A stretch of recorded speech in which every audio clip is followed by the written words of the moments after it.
കൊല്ലം കൊട്ടാരക്കരയിലേക്ക് നമ്മൾ പോവുകയാണ്. അവിടെ ഭർതൃപിതാവ് മരുമകളുടെ കൈപ്പത്തി വെട്ടിമാറ്റി. കിഴക്കേത്തൊടി സ്വദേശി അലക്സാണ്ടറാണ് മരുമകളുടെ കൈപ്പത്തി വെട്ടിയത്. മരുമകൾ ജിൻസ് ജോണിനെ ആശുപത്രിയിൽ പ്രവേശിപ്പിച്ചിട്ടുണ്ട്. കുടുംബ പ്രശ്നങ്ങളാണ് ആക്രമണത്തിന് പിന്നിലെന്നുള്ളതാണ് നിഗമനം. ഗോകുൽനാഥ് ഈ വാർത്തയുടെ വിവരങ്ങൾ നൽകും. ഗോകുൽ, അപ്പോൾ ശരിക്കും എന്തായിരുന്നു ഈ കുടുംബത്തിനുള്ളിലെ പ്രശ്നം? ഈ മരുമകളോട് ഈ ഭർതൃപിതാവിന് എന്തായിരുന്നു ഇത്ര വലിയ പക? ഷിഹാസ്, കൊല്ലം കൊട്ടാരക്കരയിലാണ് കേസിനാസ്പദമായ സംഭവം നടക്കുന്നത്. കുടുംബ പ്രശ്നങ്ങളെ തുടർന്ന് നിരന്തരമായി ഈ വീട്ടിൽ വഴക്കുകൾ ഉണ്ടായിരുന്നു. ഇതിനിടെ ഭർതൃപിതാവ് ഭാര്യയെ വെട്ടിക്കൊലപ്പെടുത്താനുള്ള ഒരു ശ്രമം നടത്തി. വയോധികയുടെ കരച്ചിൽ കേട്ട് മരുമകൾ വെട്ടു തടയാൻ ശ്രമിക്കുന്നതിനിടെയാണ് കൈപ്പത്തി ഭർതൃപിതാവ് വെട്ടിമാറ്റിയത്. തുടർന്ന് ഇയാളെ കൊട്ടാരക്കര പോലീസ് അറസ്റ്റ് ചെയ്തു. കിഴക്കേ തെരുവ് സ്വദേശി അലക്സാണ്ടറാണ് മരുമകൾ ജിൻസ് ജോണിനെ വെട്ടിയത്.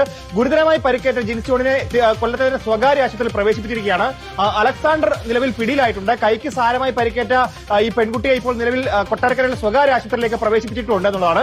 അറസ്റ്റിലായ അലക്സാണ്ടർ കൊടുവാൾ ഉപയോഗിച്ചാണ് മരുമകളുടെ കൈ വെട്ടിയെടുത്തത് എന്ന് പോലീസിന് മൊഴി നൽകുകയും ചെയ്തു.